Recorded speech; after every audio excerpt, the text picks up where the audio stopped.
Muy buenas tardes. El Banco Central de Chile publicó esta mañana el informe de estabilidad financiera correspondiente al segundo semestre de 2020, que luego fue presentado ante la Comisión de Hacienda del Senado. En este informe se señaló que desde el informe anterior, que correspondió a mayo de este año, la economía chilena ha continuado enfrentando los efectos de la emergencia sanitaria global y sus repercusiones sobre los mercados. En este sentido, aunque las condiciones financieras internacionales se han recuperado algo tras la abrupta caída producto de la pandemia, subsiste la incertidumbre en torno a la evolución de la situación sanitaria, económica y política, lo que le imprime a los mercados una alta sensibilidad. En el ámbito internacional, diversos bancos centrales han implementado medidas de inyección de liquidez sin precedentes que han mantenido condiciones favorables en los mercados financieros. La intensidad de las políticas implementadas ha contribuido a mantener bajas tasas de interés para los bonos soberanos en países desarrollados y en países emergentes. No obstante, pese a las mejores condiciones financieras, se observa heterogeneidad en el costo de financiamiento tanto entre países como entre clases de activos. El sistema financiero local ha soportado una coyuntura particularmente desafiante, en parte gracias a las medidas excepcionales de apoyo al crédito, la liquidez y la gestión de riesgos en los mercados. Entre las medidas no convencionales adoptadas se encuentra el programa de compra de bonos bancarios y bonos del Banco Central, BCP y BCU, que ha acumulado 13.500 millones de dólares, así como otras con foco en fortalecer el crédito bancario, como la facilidad de financiamiento condicional al incremento de las colocaciones, FSIC 1 y 2, y la línea de crédito de liquidez, que en conjunto totalizan cerca de 28.600 millones de dólares. Además, el Banco Central y los reguladores han implementado medidas especiales para evitar correcciones abruptas en los mercados financieros producto del retiro de ahorros previsionales. Los hogares han visto estresada su posición financiera, lo que ha requerido de políticas excepcionales, entre las que destacan subsidios masivos a hogares de ingresos bajos y medios, además de postergación de obligaciones de pago. Pese a ello, las personas han debido hacer uso de sus ahorros, por ejemplo, a través del retiro excepcional de fondos previsionales que permitió contar con liquidez en el corto plazo a través de una reducción de sus activos. Por su parte, las firmas han enfrentado dificultades financieras producto de interrupciones de su operación y de sus ingresos, las que han sido parcialmente contenidas por emisiones de deuda y facilidades especiales de crédito, alentadas por políticas de liquidez, garantías y flexibilidad regulatoria implementadas de manera coordinada por el Ministerio de Hacienda, la CMF y el Banco Central. De este modo, el fomento al crédito y la profundidad del mercado de capitales han contribuido a evitar tanto el cierre de empresas como el deterioro de la cartera de créditos de los propios bancos. A pesar de la exigencia de la coyuntura y contingencias operativas, los sistemas de pagos han funcionado con normalidad. Por su parte, la distribución de efectivo no ha presentado mayores dificultades pese al gran aumento en la demanda observado en los últimos meses relacionada con las políticas de apoyo y el retiro de fondos previsionales. Una recuperación más lenta de lo previsto está dentro de los mayores riesgos y podría restar efectividad a las medidas de apoyo implementadas, ya que estas fueron originalmente diseñadas como un puente de financiamiento para enfrentar un periodo breve de caída de liquidez e ingresos.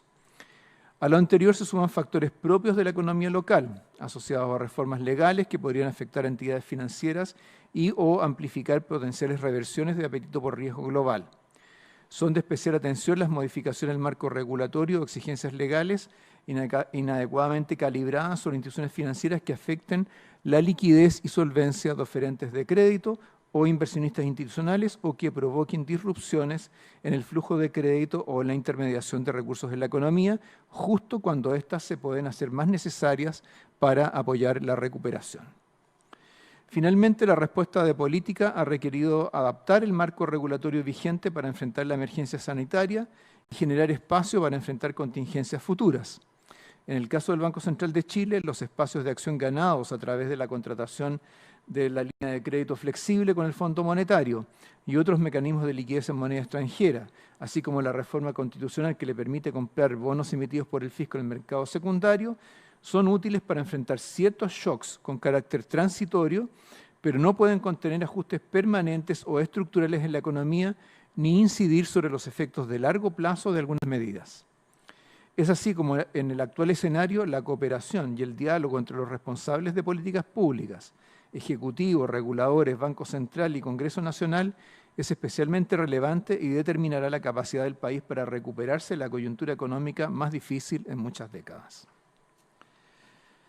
Bien, dicho lo anterior, vamos a recoger las preguntas que nos han llegado y vamos a distribuirnos las respuestas entre la gerenta de la División de Políticas Financieras, Solange Bernstein, y yo. Entonces vamos a partir por una pregunta de Mariana Marusic, de la Tercera Pulso. La pregunta dice así: dicen que se han estrechado los márgenes de acción del Banco Central. ¿Se están acabando las municiones?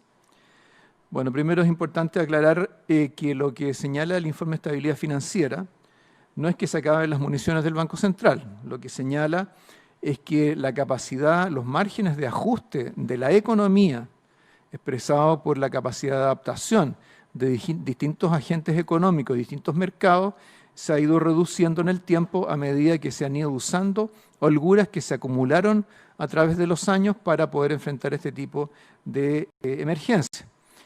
Un ejemplo de esto, por ejemplo, es el mismo caso del endeudamiento de las empresas. Las empresas enfrentaron un shock muy importante sobre sus ingresos, sobre sus necesidades de caja, para poder evitar que ese problema de liquidez se transformara en un problema de solvencia. Se generaron una serie de medidas para estimular el crédito.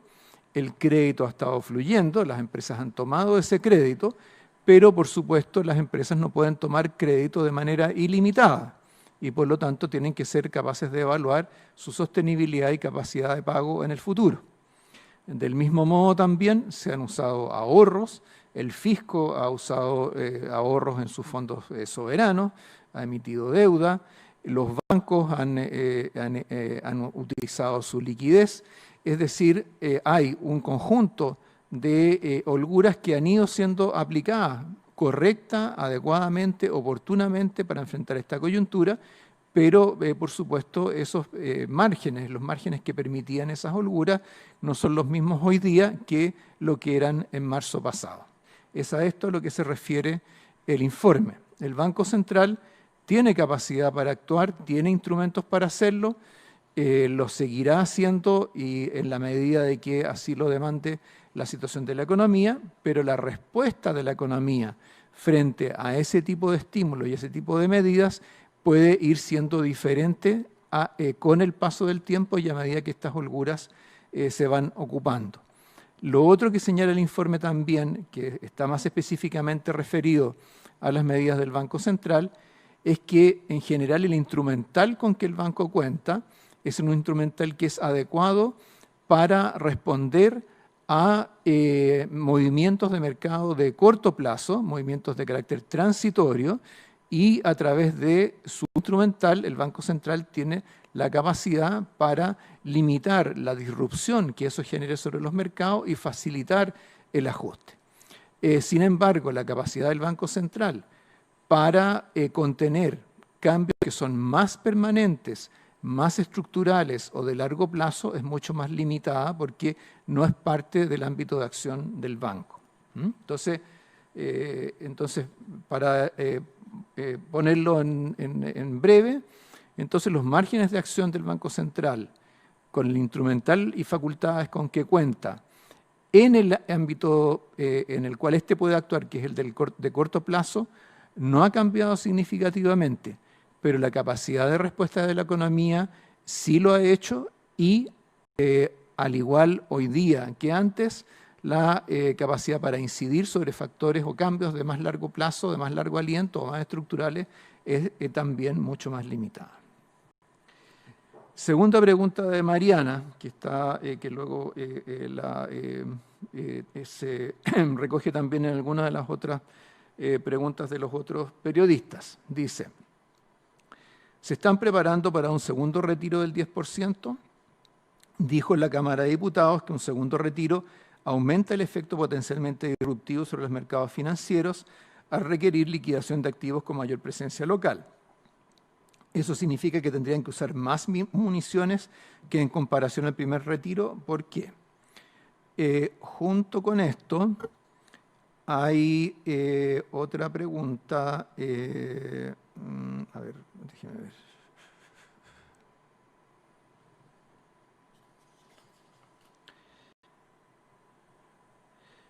Hay una pregunta de Daniel Vizcarra, del Diario Financiero, que también refería al mismo tema, que dice, ¿qué medidas está evaluando el Banco Central a tomar en caso de aprobarse un segundo retiro de 10% de la AFP de cara a su impacto en el sistema financiero?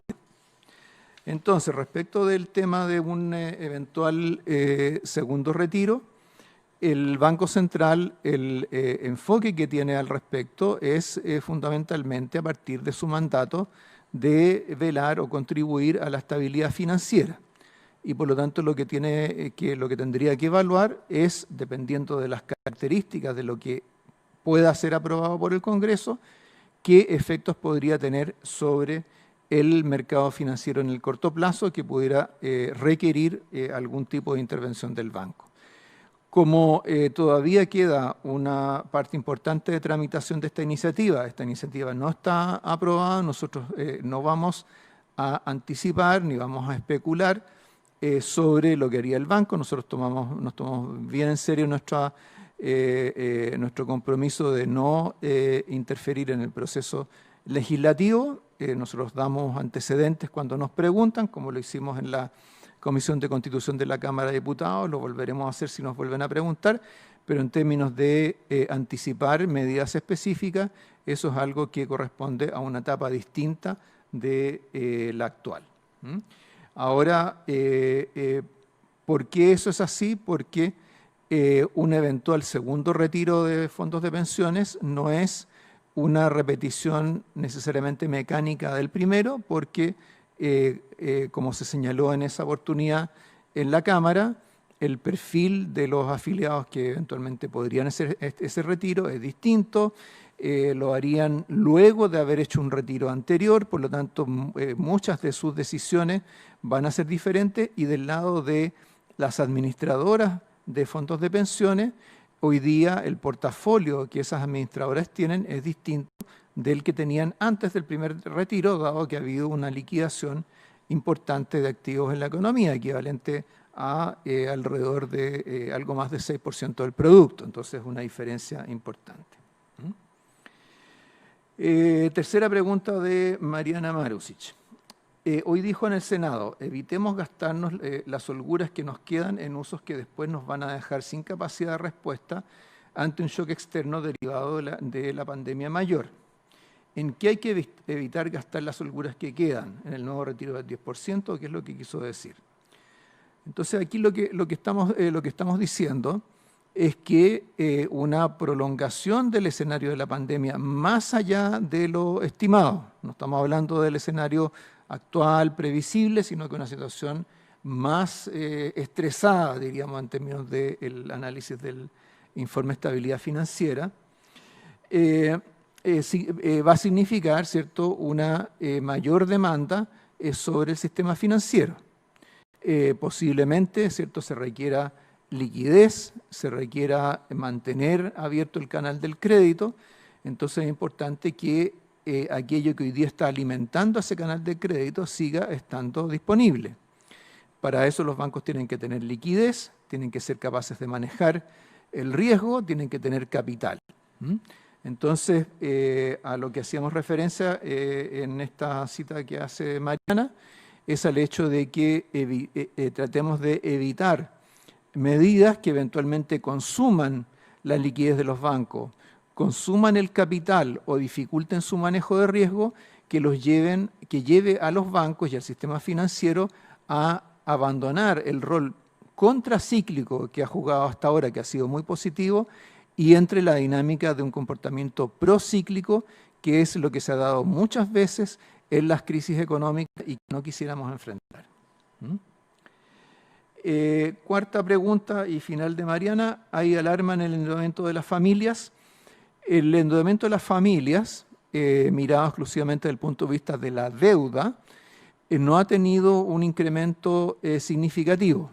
En términos absolutos, la deuda de los hogares se mantiene relativamente estable porque se ha reducido el flujo de crédito de consumo. El crédito hipotecario todavía tiene un comportamiento o una evolución positiva, pero menor a la que tenía anteriormente.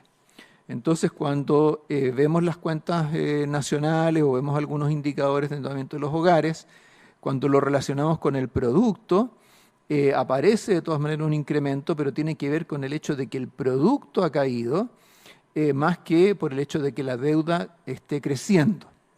De acuerdo a nuestras estimaciones, esa deuda que hoy día es del orden del 50% del producto, terminaría este año en torno al 51% del producto y el próximo año, si se dan las proyecciones de actividad, estaría más cerca del 48%.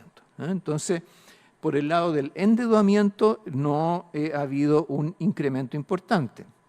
Lo que sí está ocurriendo es que si lo miramos desde el punto de vista del patrimonio de los hogares, es decir, cuando incorporamos además de los pasivos, consideramos lo que está ocurriendo con los activos de los hogares, lo que ahí sí tenemos es que los hogares han ido reduciendo han ido liquidando activos a una escala relativamente pequeña en un comienzo, antes de que se materializaran los apoyos estatales a través de transferencias, y a una escala considerablemente mayor con el retiro de ahorros previsionales.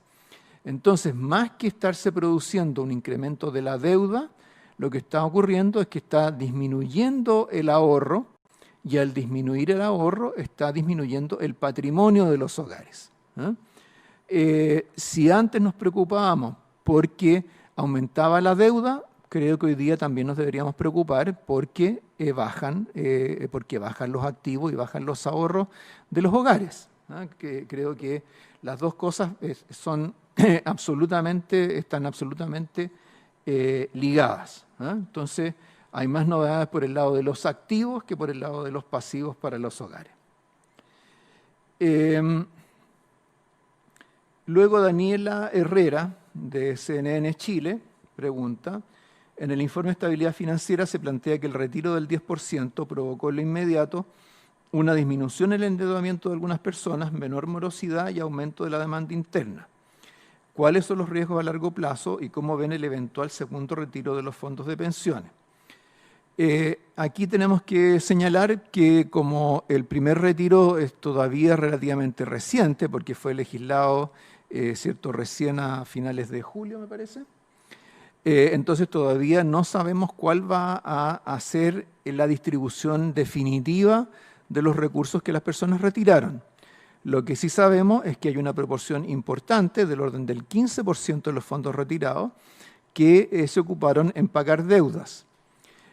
También sabemos que ha habido un aumento del consumo, especialmente el consumo durable, y que ha habido un aumento o una campaña de ofertas de productos financieros para los hogares para ocupar esos recursos del 10%.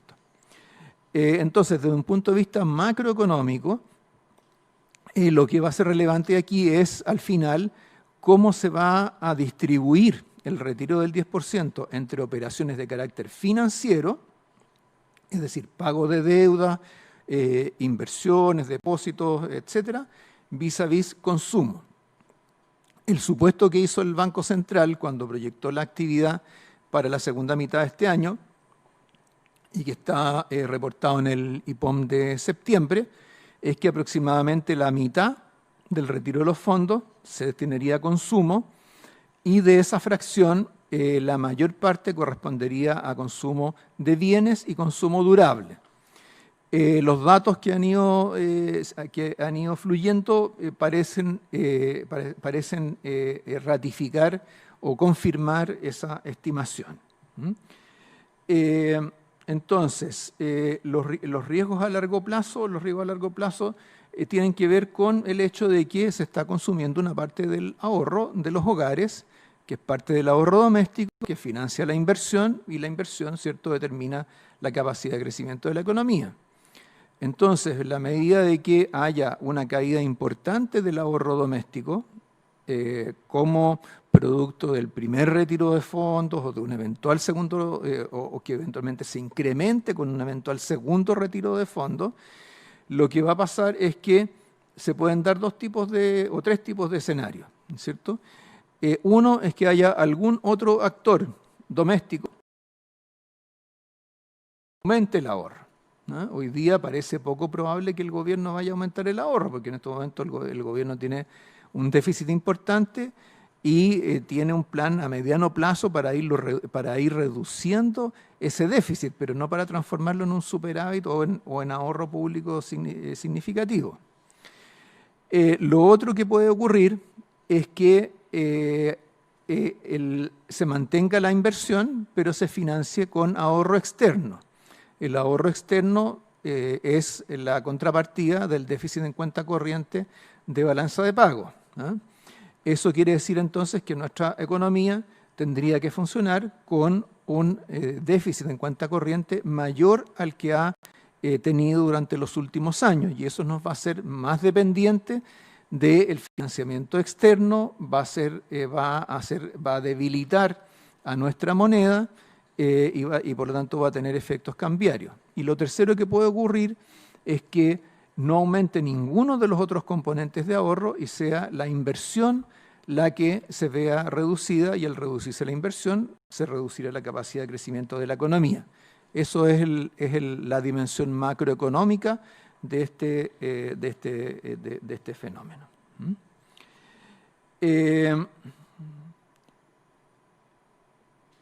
Ok, entonces luego la misma Daniela Herrera hace una pregunta muy similar a la que hizo Mariana respecto de el tema del retiro de fondos y la deuda de los hogares, ¿no? La voy a leer de todas maneras. Dice, el informe explica que, comillas, las medidas dirigidas a los hogares han estabilizado su carga financiera, pero su endeudamiento aumenta por la caída de ingresos y deudas que se mantienen. ¿Cómo entonces ha impactado el primer retiro de fondos en el endeudamiento de los hogares? ¿Ah? Entonces, nuevamente, ¿cierto? Cuando se habla de que el endeudamiento aumenta por caída de ingresos, lo que se está diciendo es que la relación entre deuda e ingreso o entre deuda y PIB, eso ha subido porque ha caído el denominador, no porque ha aumentado el numerador, que es la deuda. Cuando en el retiro de fondos se usan los recursos para pagar deudas, por supuesto, desde un punto de vista patrimonial, la situación queda más o menos igual para los hogares. Por supuesto, habrá un diferencial de costos financieros, etcétera, pero digamos, eso es lo que tiende a dominar. Si en cambio los fondos retirados se usan para consumir, entonces vamos a tener una caída del ahorro y una caída en el patrimonio neto de los hogares. Luego, Marcela Gómez de Pauta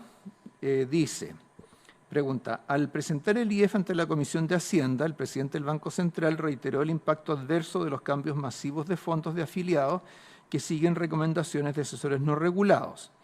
El pasado 6 de octubre, representantes del Banco Central recibieron a Felices y Forrados, el principal emprendimiento de ese rubro, que entregó su propuesta sobre cómo regular esos traspasos. ¿Qué se trató en esa reunión?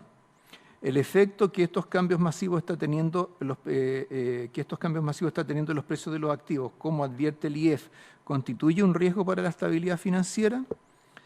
Bien, entonces respecto de esto, en primer lugar, efectivamente hubo una reunión de funcionarios de la División de Política Financiera con representantes de esta empresa.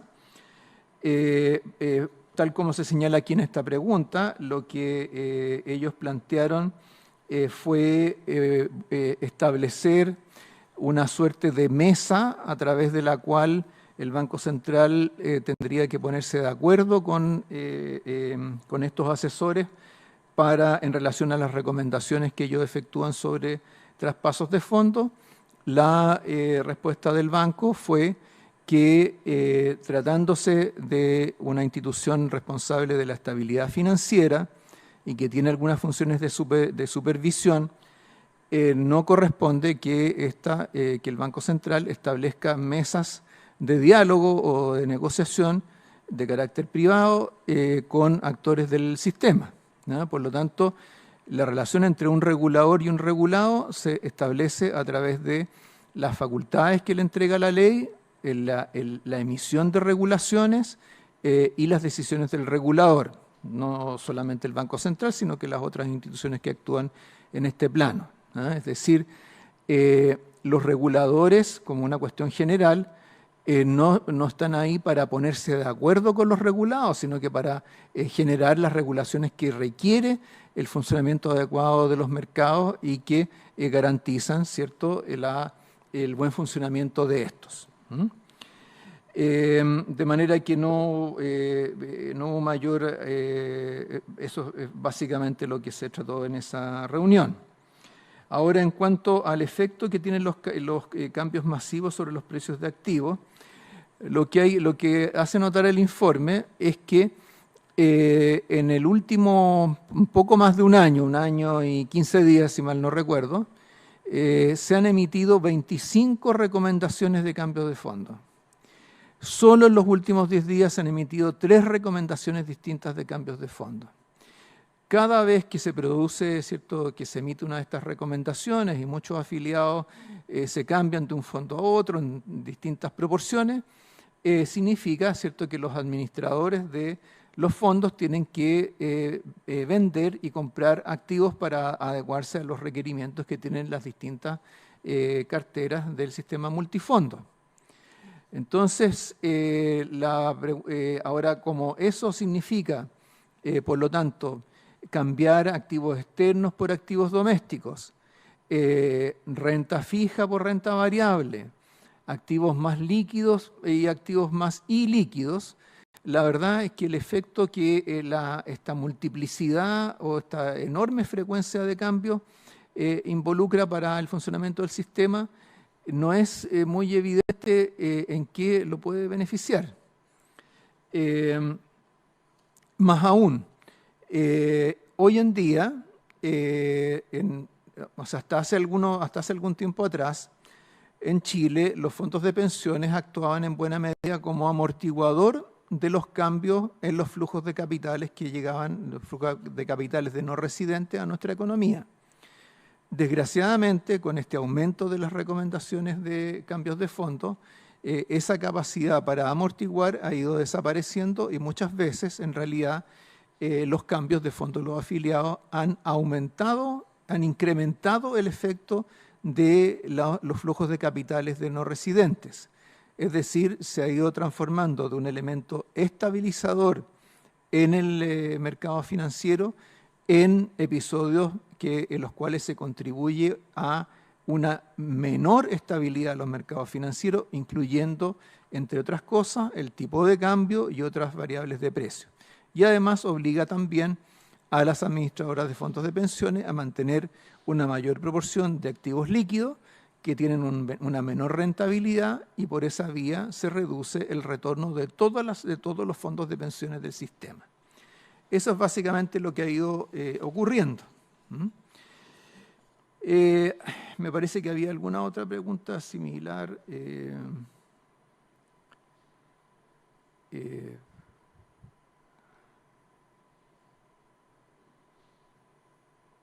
Acá. Esta pregunta también era de Daniel Vizcarra. Dice que tan perjudiciales para el sistema financiero local los cambios de los afiliados entre multifondos de la AFP. ¿En qué efectos se traducen estos cambios que alteran el normal funcionamiento del sistema? Entonces eso creo que más o menos ya lo recogí.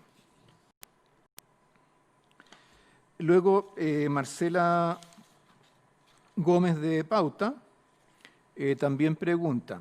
El informe menciona que un escenario negativo sería el de eventual rebrote a nivel local y prolongación de la crisis sanitaria. Además menciona que hay cambios al marco legal que se discuten a nivel local que podrían sumar tensión en momentos de especial sensibilidad. ¿En qué contexto y en qué condiciones del mercado de renta fija el Banco Central podría pensar en comprar bonos de tesorería en el mercado secundario? Muy bien, esto es algo que se explicó con bastante detalle durante la tramitación de la reforma constitucional que facultó al Banco Central para adquirir bonos de tesorería en el mercado secundario.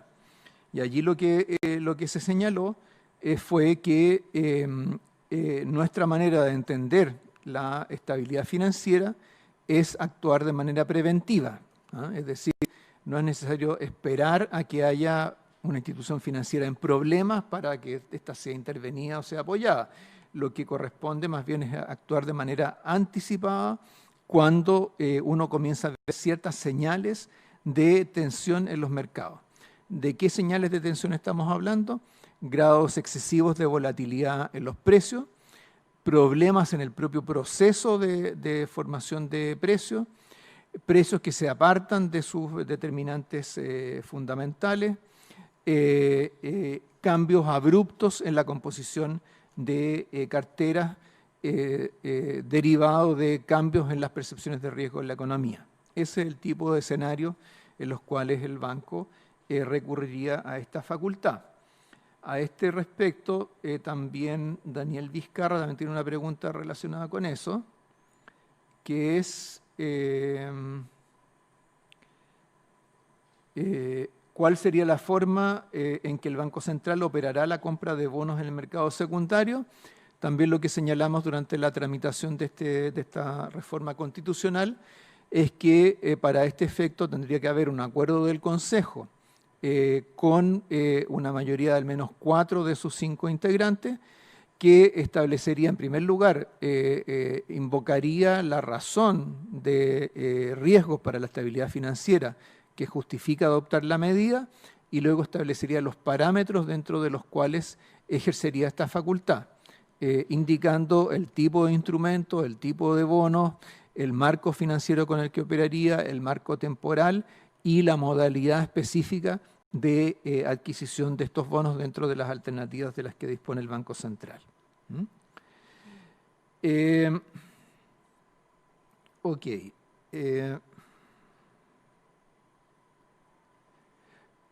Luego hay otra pregunta, que va a ser la última que voy a tomar después de pasarle la palabra a Solange.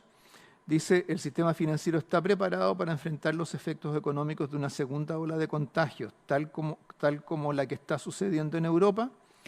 Entonces, en relación a esta pregunta, lo que tenemos que tener claro es que desde un punto de vista de estabilidad financiera, lo que es relevante no es tanto qué es lo que ocurre con los contagios de coronavirus, sino que qué medidas restrictivas o de contención sanitaria eso genera, cómo eso afecta a la actividad económica y eventualmente a los mercados financieros. Entonces acá, por ejemplo, lo que vemos es que en Europa efectivamente hay una segunda oleada y un aumento muy importante, ¿cierto?, de la tasa de contagio. Varios países están aplicando medidas restrictivas, pero estas medidas restrictivas son menos estrictas que las que se aplicaron en una primera etapa y ha continuado actuando las medidas de contención económica que han implementado los bancos centrales. Es decir, en un caso que tenemos como de referencia inmediata, que es el caso de Europa, aun cuando ¿cierto?, haya aumentado la tasa de contagio del coronavirus, eso no se ha traducido en episodios de inestabilidad en los mercados financieros. Entonces, por lo tanto, hay varios pasos intermedios entre una cosa y otra para que genere o demande alguna respuesta de política ligada a la estabilidad financiera. Entonces, con esto ahora le paso la palabra a Solange para que se haga cargo de las restantes 3 preguntas de Daniel Vizcarra. Daniel hizo en total 7, así que hizo bastante. Así que para que las tome ella. Solange. Gracias, presidente.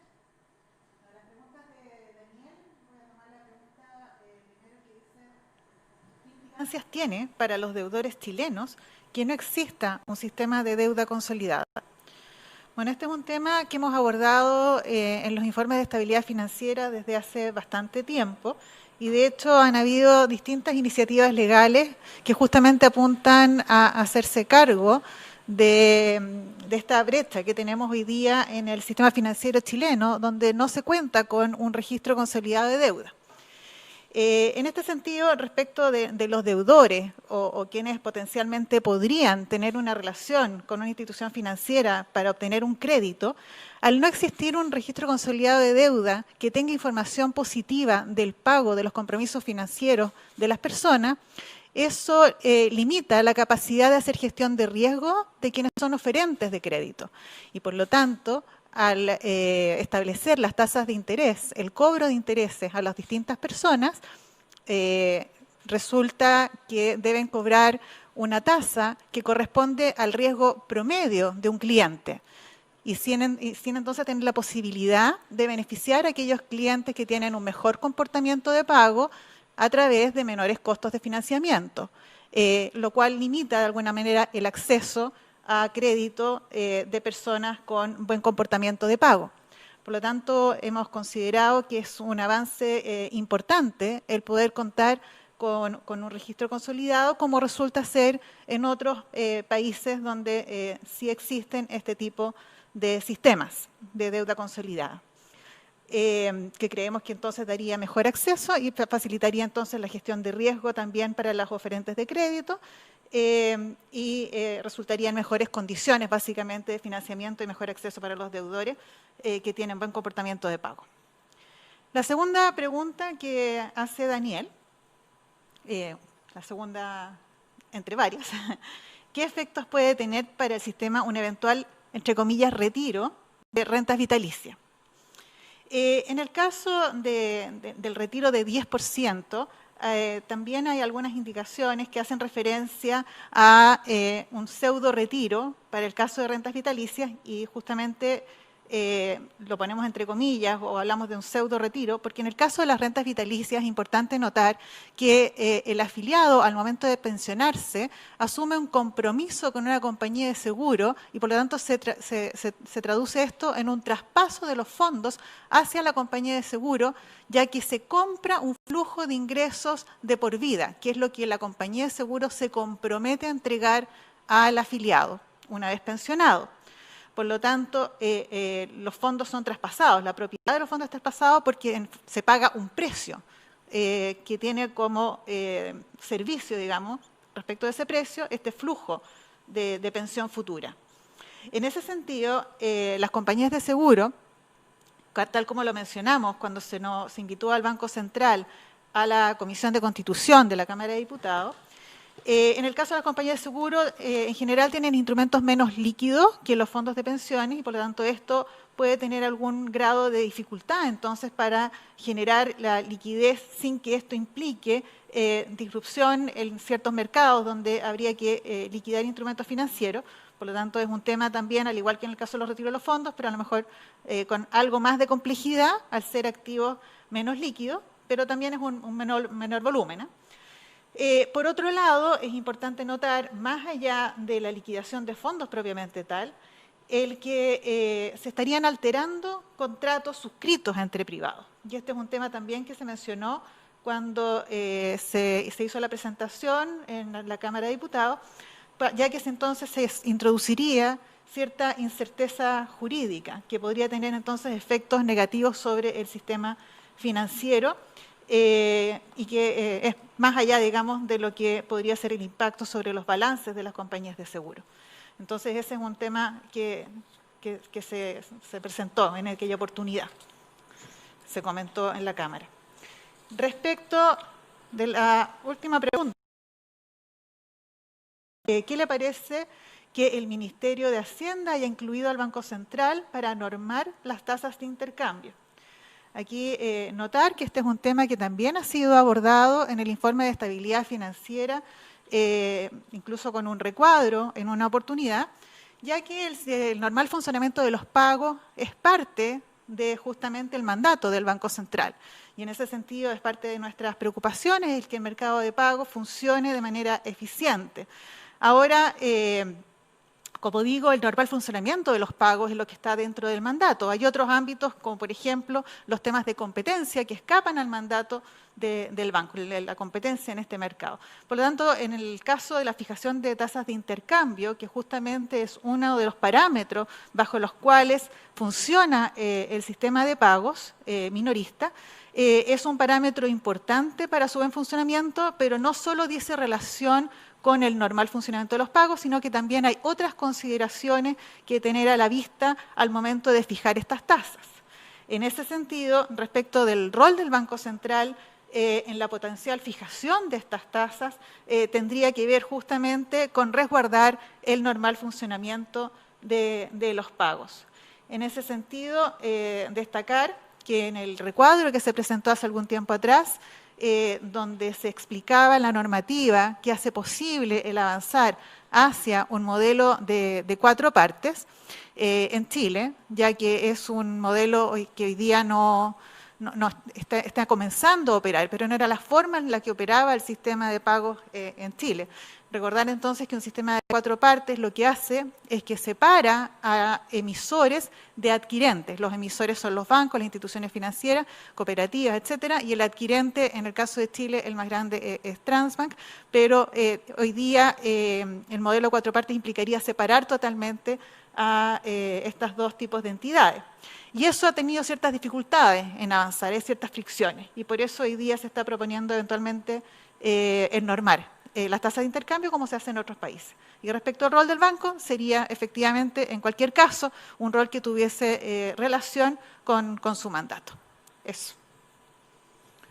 Muy bien. Gracias, Solange. Y con eso hemos tomado todas las preguntas que nos llegaron.